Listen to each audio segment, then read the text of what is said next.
కాంగ్రెస్ నేత రోహిన్ రెడ్డి గారు ఉన్నారు. పటాన్ చెరువు లాంటి ప్రాంతాల్లో బీఆర్ఎస్ కొంత మెజార్టీ చూపిస్తుంది. దీని మీద ఏం చెప్తారు? ఇక్కడ బీఆర్ఎస్ బీజేపీ వాళ్ళు మ్యాచ్ ఫిక్సింగ్ చేసుకున్నారు. అయినా కానీ కాంగ్రెస్ పార్టీకే ఉన్నది. తుది తీర్పు వచ్చే వరకు కూడా మనం వెయిట్ చేద్దాం. ఎందుకనంటే ప్రతి దగ్గర కూడా కాంగ్రెస్ పార్టీకే ప్రజలందరూ కూడా ఓటేసిండ్రు. ఎక్కడైతే కాంగ్రెస్ పార్టీ గెలుస్తుంది అనుకున్నారో అక్కడ మా కొంతమంది రెబల్స్ నిల్చోవడం వలన టీఆర్ఎస్ బీజేపీ వాళ్ళు ఇద్దరు కలిసి మ్యాచ్ ఫిక్సింగ్ చేసుకున్నారు. కాబట్టి 90% సీట్లను చూడండి మీరు. అక్కడనో ఇక్కడనో ఎక్కడన్నా కూడా కొంచెము ఎక్కడన్నా డ్యామేజ్ అయినా కానీ కూడా అది మేము రెక్టిఫై చేసుకుంటాము. మేము వాళ్ళ లేక అహంకారం లేక మాట్లాడము, వాళ్ళ లేక కాలర్ ఎగిరేసేది లేదు, ఏంది పిచ్చి పిచ్చి మాటలు మాట్లాడేది లేదు. ఒకటే మాట మాట్లాడుతున్నాం, ప్రజాపాలన ప్రజల అభివృద్ధి అనేదే మా ముఖ్యమంత్రి గారి స్లోగను. మహేష్ కుమార్ గౌడ్ గారు రేవంత్ రెడ్డి గారి ఆధ్వర్యంలో కాంగ్రెస్ పార్టీ బ్రహ్మాండంగా ఉన్నది. ప్రజాపాలనని రేవంత్ రెడ్డి గారు బ్రహ్మాండంగా నడుపుతున్నారు. ప్రజలకు రావాల్సిన సంక్షేమ పథకాలన్నీ కూడా ప్రజలకు నేరుగా అందుతున్నాయి. ప్రజలందరూ కూడా సుఖంగా సంతోషంగా ఉన్నారు. కాబట్టే ప్రతి ఒక్కరు కూడా కాంగ్రెస్ పార్టీకే పట్టం కడుతున్నారు. పటాన్ చెరువు ఎమ్మెల్యే గూడెం మైపాల్ రెడ్డి కాంగ్రెస్ పార్టీలో ఉండి బీఆర్ఎస్కి ఓట్లేయమని చెప్పింది ఇప్పుడు సోషల్ మీడియాలో వైరల్ అవుతుంది. సో దాన్ని అసలు గుర్తించిరా, ఆయన కాంగ్రెస్లో ఉన్నాడా బీఆర్ఎస్లో ఉన్నాడా, పార్టీ ఏం చెప్తుంది అసలు? ఇప్పుడు ఒక మాట చెప్తున్నా, అక్కడ ఏందనంటే గూడెం మైపాల్ రెడ్డి గారు ఆల్రెడీ స్పీకర్ దగ్గర ఆయన స్టేట్మెంట్ ఇవ్వడం జరిగింది. సో అక్కడ కాంగ్రెస్ పార్టీ ఇంకా బలంగానే ఉన్నది. సో అక్కడ ఎవరున్నా కానీ కూడా నాయకులతో సంబంధం లేకుండా ప్రజలు అందరూ కూడా ప్రజాపాలనతో ఉన్నారు, కాంగ్రెస్ తోటి ఉన్నారు, ముఖ్యమంత్రి గారితో ఉన్నారు. కాబట్టి నేను ఒకటే చెప్తున్నా, అక్కడనో ఇక్కడనో 2-3 సీట్ల దగ్గర ఇబ్బందులు జరిగినా మీరు ఓవరాల్ పర్సెప్షన్ చూస్తే రాష్ట్రం అంతా కూడా రేవంత్ రెడ్డి గారు వెనకాల ఉన్నారు, కాంగ్రెస్ పార్టీ వెనకాల ఉన్నది. కాంగ్రెస్ కార్యకర్తలు అందరూ కూడా బ్రహ్మాండంగా సమన్వయం చేస్తున్న మహేష్ కుమార్ గౌడ్ గారికి రేవంత్ రెడ్డి గారు కృష్ణార్జున్ లెక్క కాంగ్రెస్ పార్టీని ముందుకు జరుపుతున్నారు. కాబట్టి నేను ఒకటే చెప్తున్నా, ఏ రోజైనా ఏ ఎలక్షన్స్ అయినా కానీ కూడా కాంగ్రెస్ పార్టీ గెలవడం ఖాయం. రానున్న జిహెచ్ఎంసీ ఎలక్షన్స్లో కూడా 80% సీట్లు మేము గెలవబోతున్నాము. ఫ్యూచర్ సిటీతో పాటు అన్ని సీట్లలో కూడా కాంగ్రెస్ పార్టీ విజయకేతం ఎగిరడం ఖాయం. ఇప్పటికైనా కేటీఆర్ బుద్ధి తెచ్చుకో, గిఫరెండం అని మాట్లాడకు.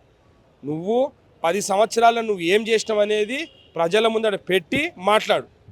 అంతేగాని రేవంత్ రెడ్డి గారిని హేళన చేసో, రేవంత్ రెడ్డి గారిని తిడితే ఈయనకేదో ప్రజాదరణ వస్తుందనో, లేకపోతే ఈయన వాళ్ళ నాయనని పక్కకు పెట్టి నేనే రేవంత్ రెడ్డి గారి కంటెండర్ అనుకుంటే మాత్రము ప్రజలు మిమ్మల్ని హర్షించరు. నక్కకు నాగకు లోకంకు ఉన్నంత తేడా ఉంది నీకు రేవంత్ రెడ్డి గారికి. రేవంత్ రెడ్డి గారి కాలి గోటి కూడా పనికిరావు. నువ్వు రేవంత్ రెడ్డి గారిని విమర్శించినంత మాత్రాన రేవంత్ రెడ్డి అసలు వీళ్ళని పట్టించుకోడు. నువ్వు మాట్లాడేది ఏది కూడా రేవంత్ రెడ్డి గారి దృష్టి దాకా కూడా రాదు. ఎందుకంటే నువ్వు ఆయన స్థాయి కాదు. కాబట్టి నువ్వు ఎంత అరిచినా కానీ కూడా ఏనుగు పోతుంటే కుక్కలు మొరుగుతుంటే ఏమైనా ఏనుగు పట్టించుకుంటుందా? అదేవిధంగా కేటీఆర్ ఎంత మొరిగినా మా రేవంత్ రెడ్డి గారు పట్టించుకున్న ప్రసక్తి లేదు. నువ్వు అరిస్తే తిరిస్తే ఏదైనా రేవంత్ రెడ్డి గారు దృష్టికి పోతుందేమో, నా మీద దృష్టి పడుతుంది అనుకుంటున్నాడు. కానీ రేవంత్ రెడ్డి గారు ఒక ఈగ దోమకి ఇచ్చినంత వాల్యూ కూడా నీకు ఇయ్యడు. కాబట్టి నీ స్థాయిని గుర్తించుకొని నువ్వు వ్యవహరిస్తే మంచిది. నిజామాబాద్ కరీంనగర్ ప్రాంతాల్లో బీజేపీ ఆధిక్యం కనబడుతుంది. మహేష్ కుమార్ గౌడ్ ప్రాతినిధ్యం వహిస్తున్నటువంటి నిజామాబాద్ ప్రాంతంలో కూడా మీరు ఎందుకు మెజార్టీ సీట్లు ఎందుకు గెలవలేకపోయారు? అక్కడ కూడా ఇంకా మొత్తం ఓటింగ్ ప్రక్రియ మొత్తం కంప్లీట్ కాలేదు. అక్కడ కూడా బ్రహ్మాండంగా కాంగ్రెస్ పార్టీ అక్కడ కూడా వేస్తున్నారు. అక్కడ ఏం చేస్తున్నారంటే బీజేపీ ఎక్కడైతే పోటీ చేస్తున్నారో అంటే వాళ్ళ ఎంపీలు ఉన్న జాగాల బీఆర్ఎస్ వాళ్ళు మొత్తం వాళ్ళ క్యాడర్ని అంతా కూడా బీజేపీకి అప్పచెప్పారు.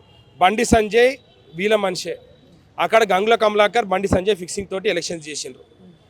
నిజామాబాద్లో ధర్మపురి అరవింద్ దగ్గర గణేష్ మొత్తం కూడా బీజేపీకి చేసిండు. వాళ్ళిద్దరి మధ్యలో జరుగుతున్న మ్యాచ్ ఫిక్సింగ్ ఇది. సో బీజేపీ బీఆర్ఎస్ రెండు ఒకటే. మీరు గత 10 సంవత్సరాలలో చూడండి, ప్రతి చట్టం ప్రవేశపెట్టినప్పుడల్లా బీఆర్ఎస్ పార్టీ బీజేపీకి మద్దతు పలికింది. నల్ల చట్టాలు తీసుకోండి, రైతుల నల్ల చట్టాలల్లో కానీ, ఆర్టికల్ 370 కానీ, లేకపోతేనేమో ట్రిపుల్ తలాక్ కానీ, నోట్బందీ కానీ, జిఎస్టీ కానీ, నువ్వు ఏ ప్రజా వ్యతిరేక బిల్లు తీసుకొచ్చినా బీజేపీకి సపోర్ట్ చేసింది బీఆర్ఎస్ పార్టీ, కాంగ్రెస్ పార్టీ కాదు. మా నాయకుడు రాహుల్ గాంధీ పదే పార్లమెంట్ మీద బీజేపీ తోటి పోరాటం చేస్తుంటే ఈ బీజేపీ టీఆర్ఎస్లో మిగిలిన ముగ్గురు రాజ్యసభ సభ్యులు కూడా ఏ రోజైనా కానీ బీజేపీ మీద పోరాటం చేస్తున్నారా? ఒక్క ప్రెస్ కాన్ఫరెన్స్ అన్న పెడుతున్నారా? ఈ రోజు 10 సంవత్సరాలకు పరిపాలన చేసిన 10 సంవత్సరాలు పరిపాలన చేసిన ప్రతిపక్ష నాయకుడు, తెలంగాణ జాతిపిత అని చెప్పి వాళ్ళ చేతితోటి దబ్బా కొట్టించుకున్న నాయకుడు ఎందుకు బయటికి వస్తలేడు? ప్రచారానికి ఎందుకు దూరం ఉంటుండు? ఈ రిజల్ట్స్ ని మీరు రెఫరెండంగా భావిస్తున్నారా? ఏం చెప్తారు? వాళ్ళతో మాకు రెఫరెండం ఏంది? ప్రతిసారి మేము ప్రతి ఎలక్షన్లో మేము గెలుస్తున్నాము. ప్రతి ఎలక్షన్లో కూడా మేము 70-80% ఓట్ల ప్రజాధారంతో గెలుస్తున్నాం. వాళ్ళతో మా కాంపిటీషన్ ఏంది? ఇంకా బచ్చగాలతో మా కాంపిటీషన్ ఏంటి ఉంటుంది? ముఖ్యమంత్రి గారికి, ముఖ్యమంత్రి గారిని అసలు ప్రశ్నించాలన్నా ఏమన్నా అడగాలన్నా కానీ కేసీఆర్ బయటికి వస్తే దానికి ఏదన్నా ప్రజలు కూడా చూస్తారు.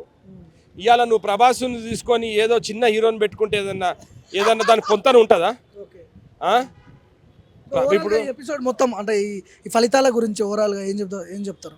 ప్రజలందరూ కూడా కాంగ్రెస్ పార్టీ తోటి ప్రజాపాలనతోటి ఉన్నారు. కాంగ్రెస్ పార్టీకి ప్రజలందరూ కూడా పట్టం కడుతున్నారు. రేవంత్ రెడ్డి గారి పరిపాలన బ్రహ్మాండంగా ఉన్నదని చెప్పి రెఫరెండం కింద ప్రజలందరూ కూడా ప్రతిసారి తీర్పిస్తున్నారు. ఇది చూసైనా కానీ కేటీఆర్ బుద్ధి తెచ్చుకోవాలని చెప్పేసి ఆ దేవుని విజ్ఞప్తి చేస్తున్నా. ఇంకా ఆయనకి విజ్ఞప్తి చేస్తే ఆయనకు రాదు, కానీ నేను దేవునికి ఒకటే విజ్ఞప్తి చేస్తున్నా, కేటీఆర్కి కొంచెము బుద్ధి జ్ఞానం కలిగించు స్వామి అని చెప్పి నేను రిక్వెస్ట్ చేస్తాను.